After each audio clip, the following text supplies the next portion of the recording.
There is a secret drug, coveted by the global elite, a substance so powerful it can halt the aging process and deliver a high beyond imagination. But it comes at a terrible price, because it can only be harvested from the terrified bodies of children. It's called Adrenochrome. You may have heard whispers about it on the darkest corners of the internet. Horrifying image of powerful people in Hollywood and Washington, secretly kidnapping children to extract a substance from their blood. For a growing number of people, it's not a story. It's a terrifying reality. The story you've heard is one of satanic rituals and a global elite so decadent they prey on the innocent for a chemical fix. It has clear villains, innocent victims, and a forbidden secret that only a brave few are willing to talk about. But this idea, which has spread like wildfire, didn't just appear out of nowhere. To understand the power it holds and the game being played, you have to know where the story started. The clues have been hidden in plain sight for decades, not in some leaked government file or a secret lab, but in the pages of novels.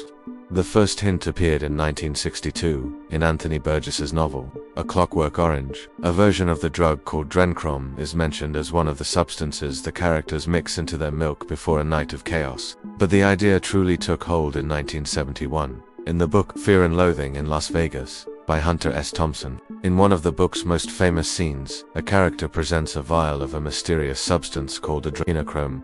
He spins a wild tale about where it comes from, a line that has become the bedrock of the entire myth. There's only one source for this stuff, the adrenaline gland from a living human body. It's no good if you get it out of a corpse. It's a terrifying, unforgettable image. These aren't just stories, they are cultural touchstones that have been stripped of their fictional context by anonymous posters on forums like 4chan and woven into vast conspiracy theories like Q, Anon, and Pizzagate. The story was just too good to let go. According to the theory, Adrenochrome is a super drug that makes pure mescaline seem like ginger beer. The high is said to be unparalleled, but its most coveted property is as an elixir of life, a way for the global elite to stop the aging process. Believers point to early scientific research as proof of its power.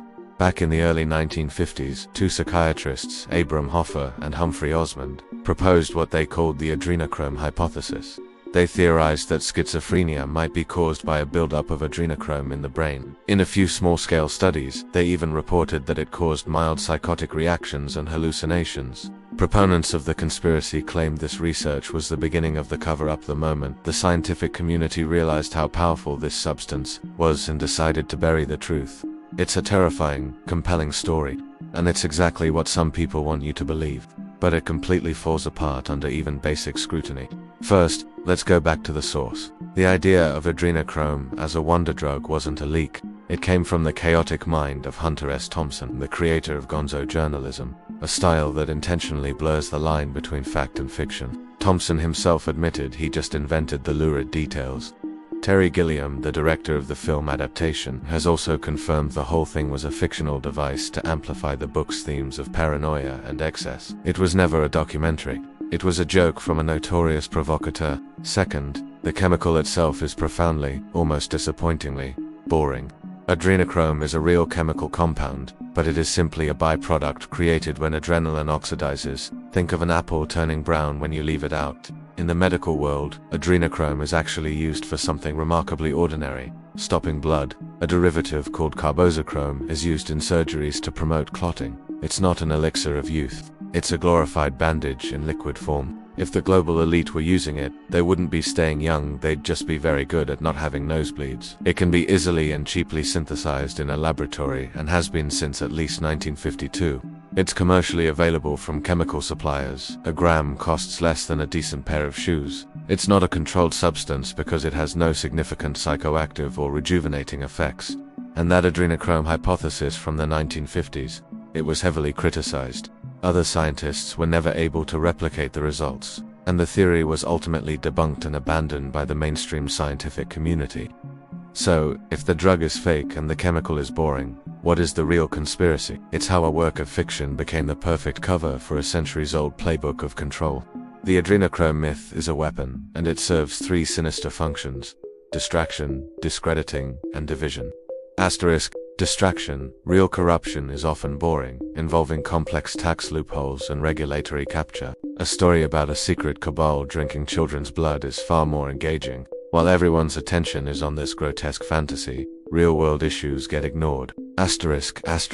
Discrediting child trafficking is a real and horrific issue. By weaving the adrenochrome fantasy into these concerns, bad actors can instantly dismiss real evidence of abuse by associating it with a crazy conspiracy theory.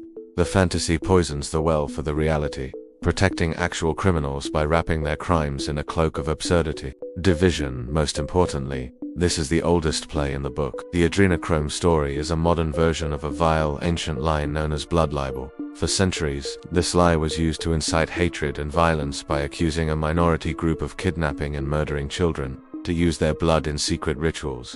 In 1475, in the Italian city of Trent, a 2-year-old boy named Simon disappeared. A local preacher had been whipping up anti-Jewish sentiment, and when Simon's body was found, the city's entire Jewish community was arrested and brutally tortured until they confessed to his ritual murder. 15 were executed. This same grotesque fabrication was later used by the Nazis as propaganda to dehumanize Jewish people. Now, the same template is back. A secret cabal, this time liberal elites, is accused of kidnapping children to harvest their bodily fluids. The Adrenochrome conspiracy isn't new. It's the blood libel for the internet age. This isn't just about politics, it's about dehumanization.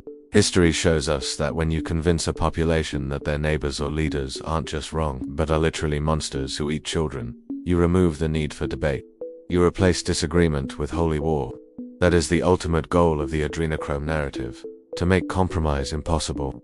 You have been told to look for evil in a vial of a fictional drug.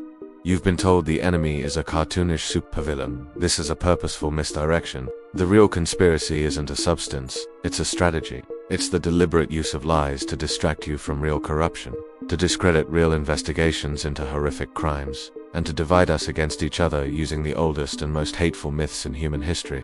They want you chasing fictional monsters and satanic cabals. They want you lost in a hall of mirrors, fighting shadows, while the real levers of power continue to operate out in the open, completely unnoticed. The most rebellious thing you can do is to refuse the fantasy, starve the lie of your attention, stop looking for monsters, and start looking at the systems that allow them to thrive. The real conspiracy is that you are being manipulated, and the story of Adrenochrome is just one of the tools they're using to do it.